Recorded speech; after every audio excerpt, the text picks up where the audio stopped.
As an educator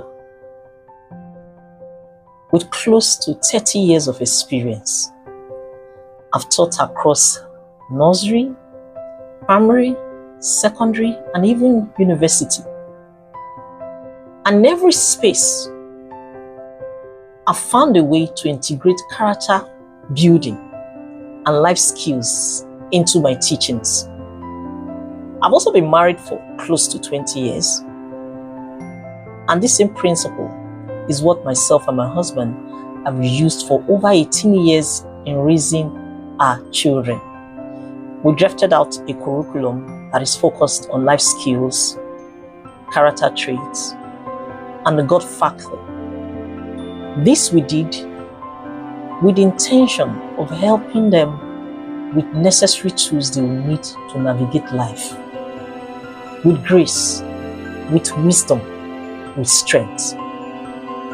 I drew this inspiration from my father, a very intentional parent who taught myself and my siblings almost everything. Just imagine it, almost everything. His example shaped the way I parent and the way I teach. And was also a lecturer, retired lecturer. He's now retired. The guy is old. He'll be 83 this year. He's old. I believe education is beyond academics. It must shape the whole child. Today, I'll be talking to you about raising children with purpose, building a curriculum for life.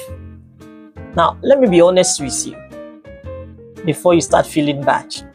I don't have it all figured out. I'm still learning. I'm still growing. I'm still in the process of becoming. But if there's something I know, intentional parenting and teaching can transform lives.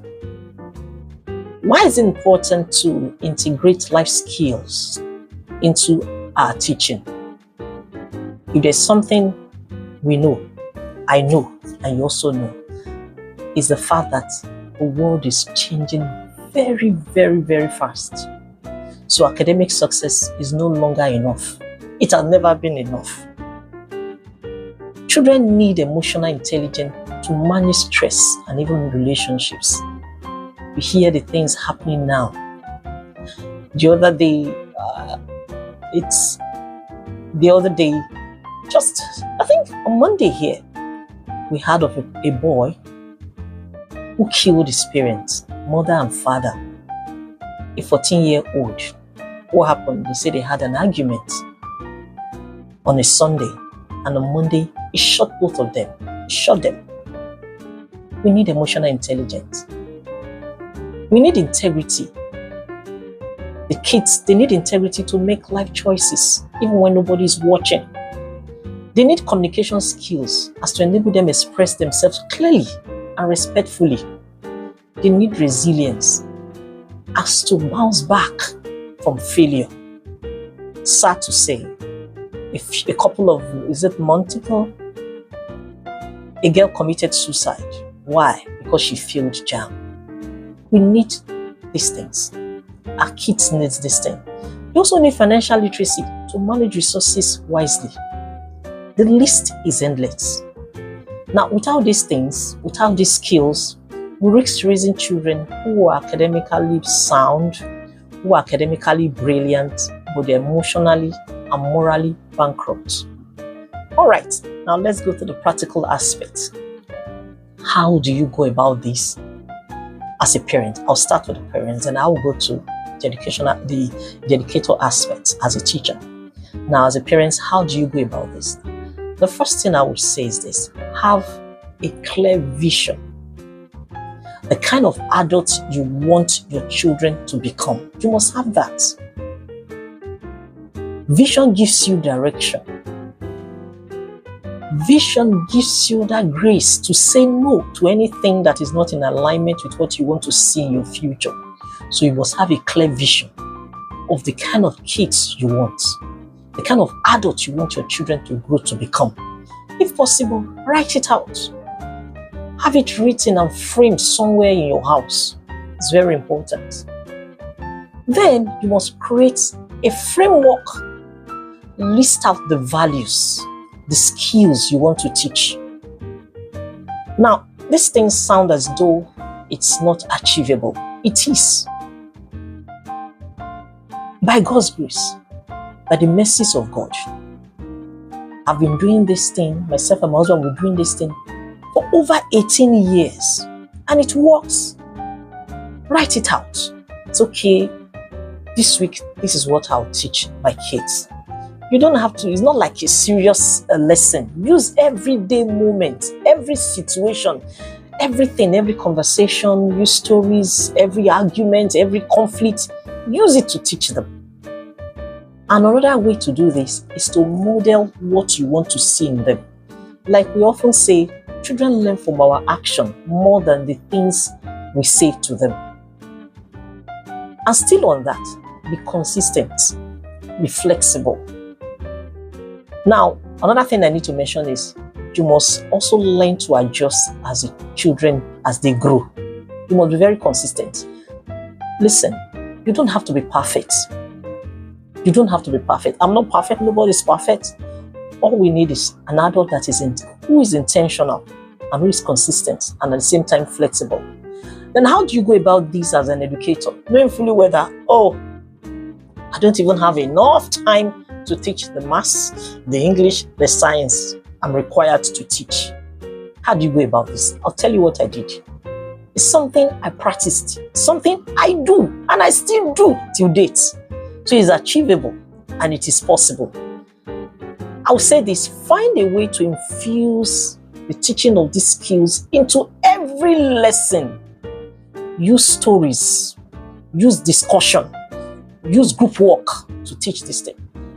My student in LASU, I'm a part-time lecturer, a sandwich lecturer in the University of in LASU here. My student can testify to this thing.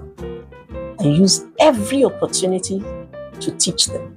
There's hardly any lecture that I don't find a way to infuse this thing into my teaching. And guess what? I find a way to also ask it in exam. Like the last exam we had, the final year student, I gave number one question. I told them, I asked the question, and it's compulsory. I told them that they should list and explain 10 life skills they learned in a course of taking that particular course. Why during that course? And I told them before during the class, I said, listen, I will ask you. So find a way to infuse this thing into the class. It's not that you say, today I want to teach this, today I want to teach it. Just find a way. As you teach, add stories, add something to it. Then when you see someone, a student, okay, let me put it like this. Find a way to celebrate values. Recognize students who are recognize not just grades, but also values. Pupils or students who demonstrate honesty, integrity, effort. Find a way to, celebrate these things and create a safe space for children, for your students. Let them feel seen, let them feel heard, and let them feel respected. And in addition to that, find a way to partner with their parents.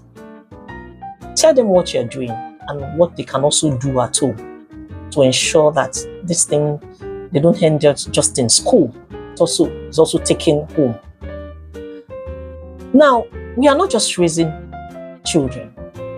We are raising future leaders. We are raising somebody's husband, somebody's wife. And if we don't teach them intentionally, the world will teach them accidentally. And guess what? To be disastrous. So have it at the back of your mind that God has entrusted you with the leaders of tomorrow, with somebody's husband, somebody's father, somebody's mother.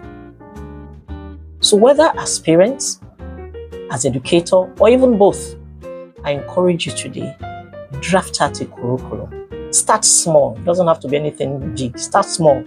But remember, it doesn't have to be perfect.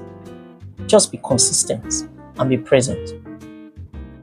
I'll end this lesson by asking a question. Can God count on you? There's a particular scripture I love so much. I can't remember where exactly it is now. God was talking about Abraham. He said, I know Abraham. He would instruct the member of his household to do the right thing. So the question is, can God count on you as a parent, even as an educator, with the keys entrusted in your hands? Can He count on you? Remember, we are all in the process of becoming. We become